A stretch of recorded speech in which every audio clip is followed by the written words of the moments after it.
Hi, this is Buzzzy, a project on Kickstarter as of the making of this video, and it's pretty interesting. It's a 4-part multi-timbral synth with a different arpeggiator per part. I'll change a part. This one on MIDI channel 3 has a percussive noise sound, and I'll program a different velocity sensitive pattern on that. This is a 3-note pattern. You can make a 4-note one. There's a different filter and either delay or space effect per part. And despite its size, it's stereo with panning controls per part.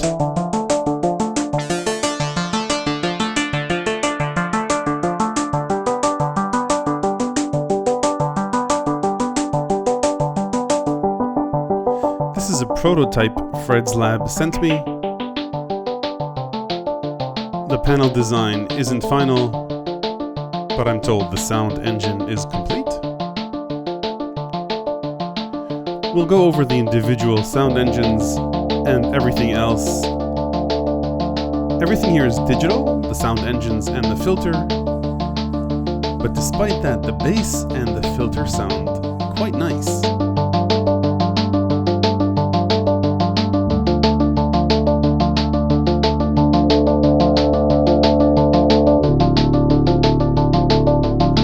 Let's get started. In terms of inputs and outputs, since Buzzzy doesn't have a keyboard or any way to sequence on board, it needs MIDI for its 4 different parts through either USB or 5-pin MIDI. Buzzzy, by the way, is USB powered, there's no on-off switch, and it has both a headphone jack and 2 1/4-inch left and right mono outputs. The machine state in Buzzzy is called a multi. Each multi has 4 parts or 4 different sounds that you can select by pressing this button, and you can store all the multis together in slots over here. Now, there doesn't need to be a correlation between the part you're editing and the part you're playing. So here I've got the key step sending MIDI on channel 1, which is this guy here, which I'm also editing, but I could go ahead and send MIDI to channel 2 and then still edit channel 1 or part 1. The meat of the sound design happens in this central space here. There are 4 control knobs. These are pots and not encoders, and generally speaking they have 3 functions each. This top line says their normal function. This bottom line is what happens when you hold the shift key, or you can double press it to keep it held. And then the third line here labeled in italics is the arpeggiator functions. We'll get to that later. This range knob has an additional layer of functionality for the effects. We'll get to that when we get to the effects section. Okay, let's talk about the sound engines. Buzzzy has 4 different sound engines: pulse, FM, wave, and noise, and any part can use any of the 4 engines. If you have an external keyboard connected, Buzzzy supports pitch bend, and the mod wheel will be either tremolo or vibrato. I think that's being determined now. There are 4 sound engines.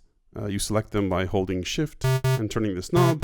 There's pulse, FM, wave, and noise, and each one has a few tone options. So let's take a look at them very quickly. We'll start with a pulse wave. So it starts with regular square wave with various pulse width options, and it also has built-in pulse width modulation.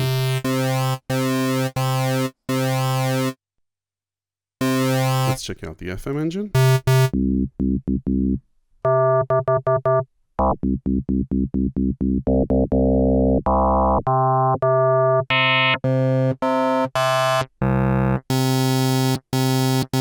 Right. Now, this isn't really an FM synth in the sense that you have modulation controls of operators and levels and envelopes and so on.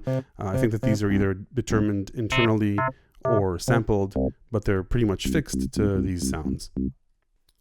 The third engine is the wave engine. It's sort of like a chiptune or 8-bit style Bitcrushed waveform.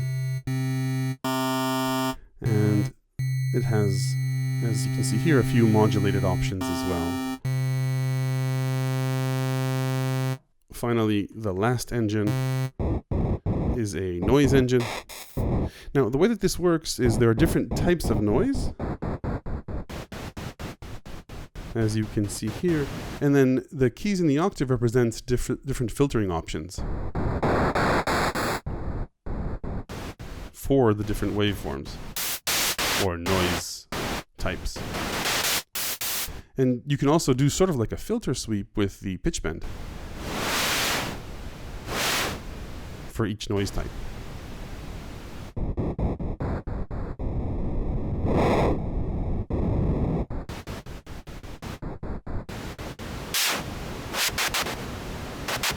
So those are the different sound engines. Let's move on to the envelope section. The default envelope is an attack decay envelope. You can set the decay or using shift, the attack.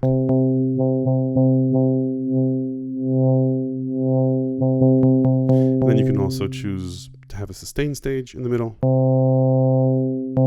in addition to the attack decay, and you can add velocity sensitivity as well.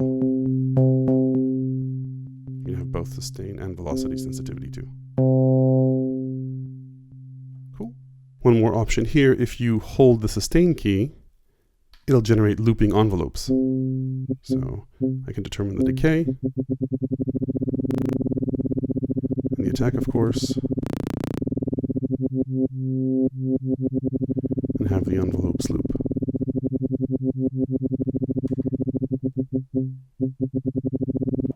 Next up, level and pan controls. So this is my tone. There's level here. Level is on a per part basis. There is no global or master level. For Buzzzy, you've got to determine the relative levels for each part. And then if you hold shift, you've got panning.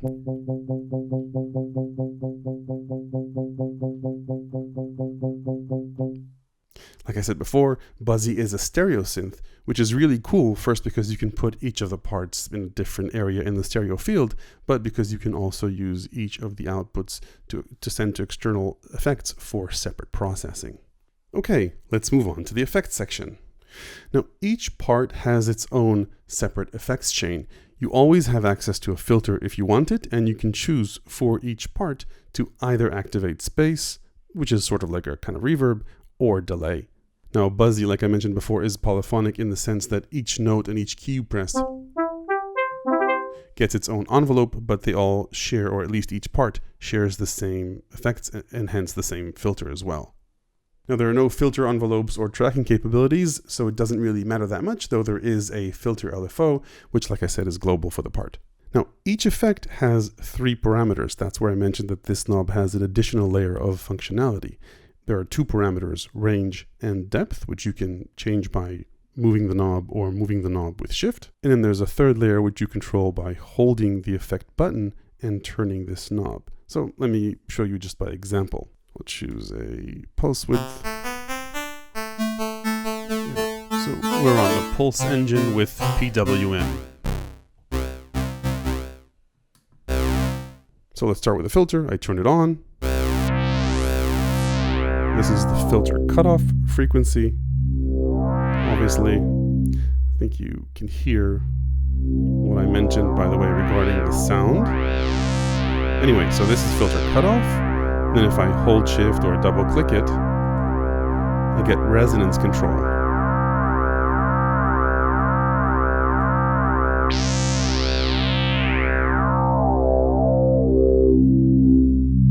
Okay, and then the 3rd layer of functionality, when I hold this and turn this knob, in this case, is the filter LFO.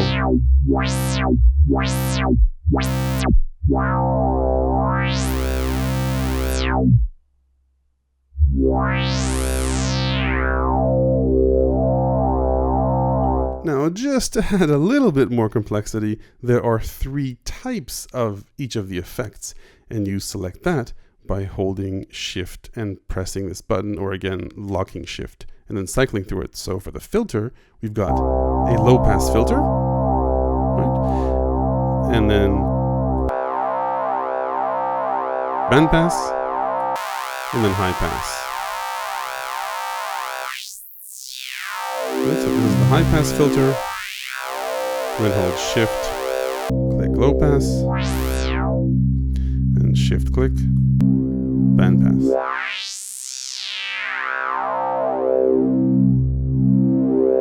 Okay, let's go back to the comfort of low pass. So that's the filter. Let's check out the other effects. Like I said before, you can choose either the space or the delay. So either add space or add delay. And there are 3 types of each. Now you can't control the space or delay parameters when the filter is on. Unfortunately, that's just a limitation of the way this works. So you need to set and determine your space or delay parameters and then turn on the filter. So in order to try these out, I'll turn off the filter. When you hold this button and turn this knob, that is the mix for the effect. And then the 2 parameters, clearly feedback or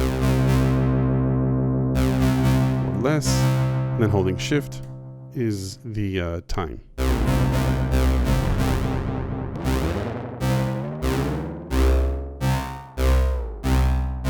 Like I said, there are 3 kinds of delays. Let's just go through them. There's a regular delay, a ping pong delay. This is sort of like a chorus flanger. I believe this is the most CPU intensive one.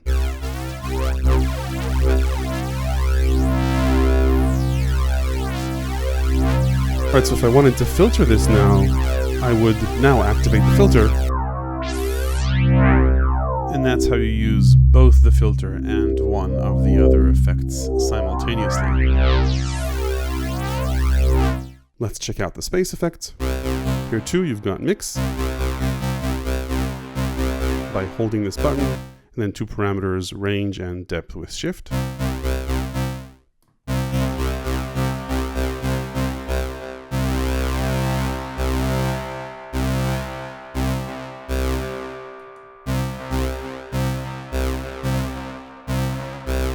Let's try the next one.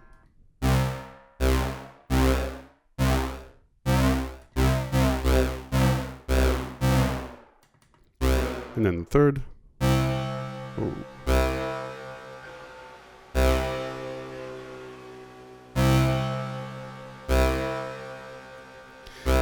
Yeah, this one is called Abyss, I think.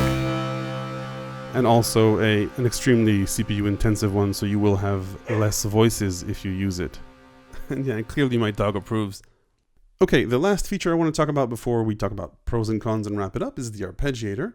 You activate it using the ARP button, and it has 2 modes, either just on, or if you hold this for a second, it gets into hold mode. The difference is that when it's on, it'll just arpeggiate as long as you're holding the keys. The arpeggiator type, by the way, is just order, so it plays in the order that you hit the keys. And then the hold mode is really cool for a couple of reasons. First thing, it lets you slowly build a chord if you want. Right?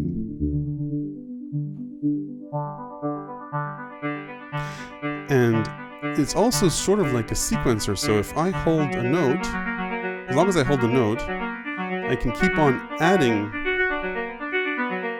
to the sequence.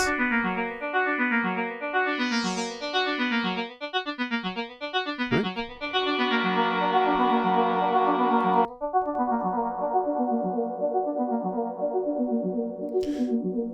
So it's pretty nice. Like I mentioned before, there are 4 arpeggiator parameters that you can determine. There's gate length. Right. And then you can add repeats. I would have rather seen more patterns here because it gets to, I think, about 16 repeats. Right. And there's time divisions relative to the internal tempo or to synced clock coming in through MIDI. And then finally, you've got the tempo of the arpeggiator. And you can set a different tempo for each of the parts, which is pretty cool because it can get nicely polyrhythmic, but then it's hard to get the tempos back in sync. So if you want the 4 parts to have a synced tempo, at least right now, either feed it clock coming in through MIDI, or just don't edit the tempo parameter.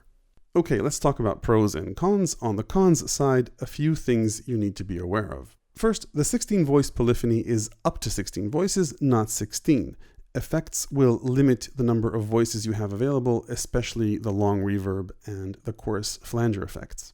Second, as is probably obvious from the panel, many parameters are not available for modulation, like filter cutoff other than the LFO, the FM synth parameters, panning, envelope parameters, effects parameters, and more. Now it's understandable, otherwise this synth would be much bigger and probably more expensive, and luckily some of these are available as MIDI CC controls, so if you have a MIDI LFO, you can control them that way, but if you don't, expect the sounds to be more or less what you heard now. The rest of my cons are more firmware design decisions that you can argue with and that Fredrik might change based on user feedback. Like, for example, currently a part will steal voices from other parts if there isn't enough CPU power or just if it maxed out the voice number. So if you have long decays on polyphonic parts, especially on an arpeggio going in one part, at some point it might cut off a drone or a pad in another part. I've told this to Fredrik and I know he's giving it thought, so hopefully there will be a creative solution for that. More features I'd like to see are more arpeggio patterns and an ability to sync arpeggios across part, like I mentioned before. And finally, as I mentioned above, once you have the filter activated, you can no longer edit the effects, which is a bit of a shame, but not that big of a deal. One more thing, the knob catch mode here is jump, which I personally don't like, though I know there's fierce debate about this. Let me explain. Since we have 4 parts or different functions for a particular knob, the minute we change a knob position, it no longer applies for the knob position in a different part or a different shift function. So let's say that I want, you just heard it now. So let's say that I want my filter closed, but I want a lot of resonance, right? So now the minute I touch the filter knob again, it'll jump up. Again, like I said, some people like it this way because the knob position will always reflect the actual parameter the minute you touch it. I personally prefer a scaled option, which means that it will change relative to the knob position, or just a hook, which means you need to move the knob until you find the parameter. That's a little bit frustrating too. Again, there's really no perfect solution. Maybe there's a way to use these LEDs to indicate knob parameters. Just some food for thought. Finally, on the cons side, this is a Kickstarter project, so there are the usual risks, though Fredrik has already completed one Kickstarter project successfully and has worked at synth companies before, so it looks like he knows what he's doing. That said, I'm not affiliated with it in any way other than I think it's cool and interesting, and this review, like all my reviews, are not paid, and the links to the project below are not affiliate links. All that said, on the pros side, it's really everything I mentioned in the video. To have 4-part multi-timbrality in such a small package with stereo panning and effects and a sound engine that, in my opinion, even though it's relatively limited, sounds pretty darn good, is quite a feat. I've not experienced any bugs throughout this review, which bodes well, and I think one of the reasons standalone hardware is so compelling is that it just works, and this certainly does. If you have any questions about Buzzzy, feel free to ask me in the comment section below. If you want to learn more about synthesis, check out my book, available to people who support this channel on Patreon. Ring the bell after you hit subscribe if you want to make sure you see more videos from me. Hit like if this was useful. Thanks very much for watching.